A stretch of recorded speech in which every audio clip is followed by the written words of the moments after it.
Cover story के नाजरीन को नई वीडियो में खुशामदीद कहता हूँ। चीन जिस तरह से अपनी अस्करी ताकत की बदौलत इंडिया को लद्दाख के मुकाम से पीछे धकेलते हुए इंडिया के इलाकों में दाखिल हुआ है, इसने इंडियन अफवाज का मोराल बहुत ज़्यादा डाउन कर दिया है। दूसरी तरफ इंडिया की कौमी सलामती के मशीर अजीत डोल और मोदी की फ़ौज दुश्मन पॉलिसियों ने इन इंडियन फ़ौजियों को मायूसी की दलदल में धकेल दिया है। चीन ने इंडिया के खिलाफ ऐसी कौन सी चाल चली है जिसने इंडियन फ़ौजियों की रही सही हिम्मत भी ख़त्म कर दी है। लेकिन इससे पहले अगर आपने हमारे YouTube चैनल कवर स्टोरी को अभी तक सब्सक्राइब नहीं किया तो इसे सब्सक्राइब कर लें और वीडियो को लाइक भी कर लें।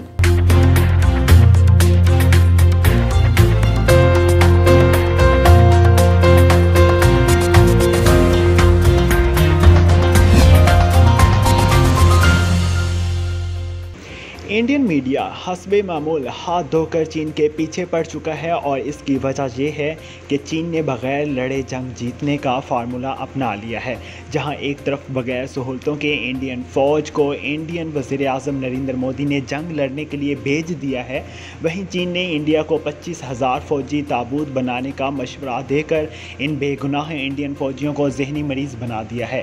गुज़श्ता दिनों जब नरेंद्र मोदी की तरफ से लद्दाख और पेंगोंग झील की अतराफ़ में चीन से जंग लड़ने के लिए 25,000 फ़ौजियों को भेजने का ऐलान किया गया था, तब चीन ने 25,000 ताबूत भी बनाने का मशवरा देकर इन इंडियन फ़ौजियों को परेशान कर दिया था। मीडिया और म्यूज़िक का इस्तेमाल अगर सही तरीके से किया जाए तो ये आपको जंग जितवा भी सकता है और मुखालिफ के हौसले पस्त करके उसे यकीनी शिकस्त से दो चार भी कर सकता है। हाल ही में चीन की तरफ से एक नई और अजीबोगरीब खबर सुनने को मिली है और इंडियन टीवी चैनल्स पर इस वक्त एक औदम का समा है।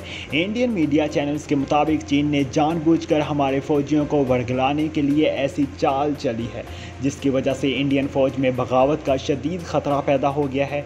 इंडियन चैनल्स के मुताबिक लद्दाख में पेंगोंग त्सो झील के शमाली किनारे पर चीनी फ़ौजियों ने इंडियन फ़ौज का ध्यान भटाने के लिए पंजाबी गाने चला दिए हैं, जबकि झील के जनूबी किनारे पर लाउड स्पीकरों पर भारतीय फ़ौजियों को पंजाबी और उर्दू ज़ुबान में ऐसे मशवरे दिए जा रहे हैं जिनकी किसी दुश्मन मुल्क से तवक्को नहीं की जा सकती। चीन ने LOC यानी वो इलाके जिस पर अब चीन का कब्ज़ा है वहाँ चोटियों पर लाउड स्पीकर नस्ब करके इंडियन फ़ौजियों को मुखातिब किया जा रहा है। हिंदी में मुखातिब करते हुए कहा गया कि आप इंडियन फ़ौजी पहाड़ी बुलंदियों पर शदीद सर्दी में अपना वक्त ज़ाया कर रहे हैं, वापस चले जाएं वरना ठर ठर कर मर जाएंगे और आपके मरने की सूरत में आपकी लाशें भी आपके घर नहीं पहुंचाई जाएंगी बल्कि यहीं बर्फ़ में दफन हो जाओगे। चीन की तरफ से ये ऐलान करने वाला शख्स कौन था इसके बारे में इल्म नहीं हो सका, लेकिन वो शख्स हिंदी और पंजाबी ज़ुबान का माहिर था और वो पंजाबी ज़ुबान का जो फ़ौजें तैनात हैं वो तमाम सिख रेजिमेंट हैं। इन फ़ौजियों को ये भी कहा गया कि तुम्हारे वज़ीर आज़म मोदी ने तुम्हें इस कदर मुश्किल हालात में यहाँ भेज रखा है, लेकिन वो ख़ुद दिल्ली में बैठा एजाशियाँ कर रहा है। मोदी के हुक्म पर चलते हुए तुम्हारा हाल इतना बुरा होना है जिसका तुम लोग तसव्वुर भी नहीं कर सकते।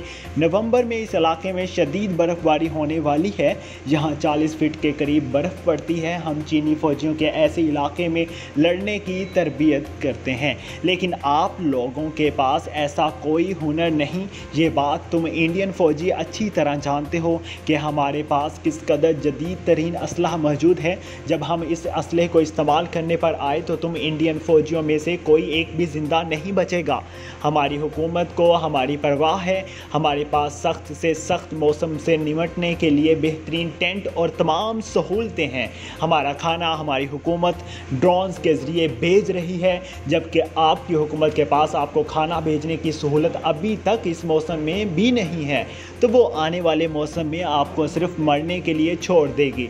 आप इंडियन फ़ौजी अगर इस इलाके में जंग लड़ते हुए अपनी जान से हाथ धो बैठे तो आपकी हुकूमत आपकी ना लाशें उठाने आएगी ना आपको फौत शुदा डिक्लेयर करेगी। आपकी फैमिलीज़ को कभी पता नहीं चलेगा कि आप जिंदा हैं या मर चुके हैं। इसलिए चीन आपको मुतनबे कर रहा है कि अपनी हुकूमत से मुतालबा करें कि हम ये जंग नहीं लड़ सकते, आप हमें वापस बुला लें। चीन को आप फ़ौजियों से हमदर्दी है। चीन से तसादम की सूरत में आप जान ही चुके हैं कि आप में से कोई एक फ़ौजी भी ज़िंदा वापस नहीं जा सकेगा।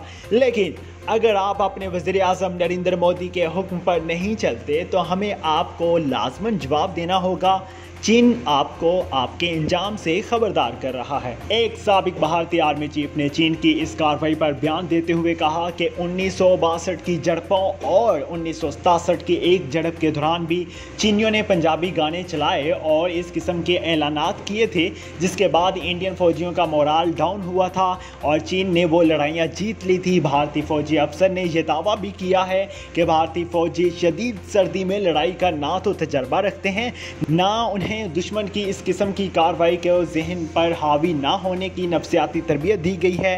लद्दाख में नवंबर के बाद शदीद बर्फबारी होती है जो कि 40 फीट तक देखी गई है।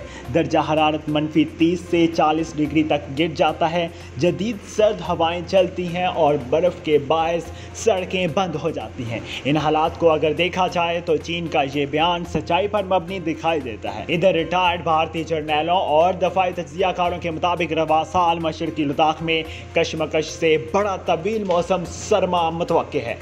पिछले महीने के आखिर में मगरबी हिमालय में तबाही के 3 वाक़यात पेश आ चुके हैं जहां दोनों ममालिक की फ़ौज आमने सामने है। एक ओहदेदार ने बताया कि वहां ऐसे हालात पैदा हो गए थे कि फायरिंग करना लाजिम हो गया था, लेकिन दोनों ममालिक की फ़ौजों ने एक दूसरे पर गोलियां नहीं बरसाई। लेकिन अब इंडिया की इस हरकत की वजह से चीन को मौका मिल चुका है कि वो हर किस्म का ख़तरनाक जंगी असला इस्तेमाल करे। हवाई शूटिंग का एक वाक़या पेंगोंग त्सो झील के शुमाली किनारे पर पेश आया जब गुज़श्ता जुमेरात को मॉस्को में भारत के वज़ीर ख़ारजा सुब्रमण्यम जयशंकर और चीनी हम मनसब वांग यी के मबैन मुलाकात होनी थी। एक दूसरे ओहदेदार ने बताया कि दोनों तरफ से शदीद शूटिंग की गई थी। चीन इस जंग में अपनी जीत को मुमकिन बनाने के लिए तमाम हरबे इस्तेमाल कर रहा है। चीन ने इंडिया के साथ अपनी सरहद पर मज़ीद फ़ौजी तैनात किए हैं, जिनमें बुलंदी पर लड़ने और मार्शल आर्ट्स के माहिर फाइटर शामिल हैं। इधर इंडिया के वज़ीर आज़म ने कहा कि इनके फ़ौजी हर कीमत पर अपनी सरजमीन का दफा करेंगे। चीन के फ़ौजी अखबार चाइना नेशनल डिफेंस न्यूज़ का हवाला देते हुए बताया कि चीन की 5 नई मलेशिया डिवीजन्स, जिनमें माउंट एवरेस्ट की कोहपेमा टीम और मार्शल आर्ट्स क्लब के जंगजू शामिल थे। उन्होंने 15 जून को तिब्बत के दारुल हुकूमत लहासा पर हाजिरी दी थी। चीन के सरकारी टीवी ने ऐसी फोटो जारी की हैं जिनमें सैकड़ों ताज़ा दम फौजियों को लहासा में देखा जा सकता है। चीन की तिब्बत के कमांडर विंग हाइजांग का कहना था कि एम्बो क्लब फाइट के मेंबर फ़ौज की ताकत को बढ़ाएंगे, ताहम उन्होंने ये वाजिया नहीं किया कि आया इन फ़ौजियों की तैनाती सरहद पर जारी इंडिया और चीन की कशीदगी के पेश नज़र की गई। चीन के लिए असल मसला इंडिया नहीं बल्कि वो अमेरिका के सामने अपनी ताकत का मुजाहरा करके इनको ख़बरदार करना चाहते हैं। चीनी अखबार के मुताबिक 15 जून को पहली मरतबा मार्शल आर्ट्स के माहिर लड़ाका फ़ौजी इलाके में पहुँचे थे। इसी दिन चीनी और इंडियन फ़ौजियों के दरमियान कई दहाइयों के बाद लद्दाख के इलाके में सरहदी झड़प हुई। इंडिया का कहना है कि इस झड़प में 20 इंडियन फ़ौजी एहलकार हलाक हुए, जबकि दर हकीकत इस झड़प में 300 इंडियन फ़ौजी हलाक हुए थे। ऐसी मज़ीद मालूमाती वीडियोज़ देखने के लिए हमारे YouTube चैनल को सब्सक्राइब कर लें।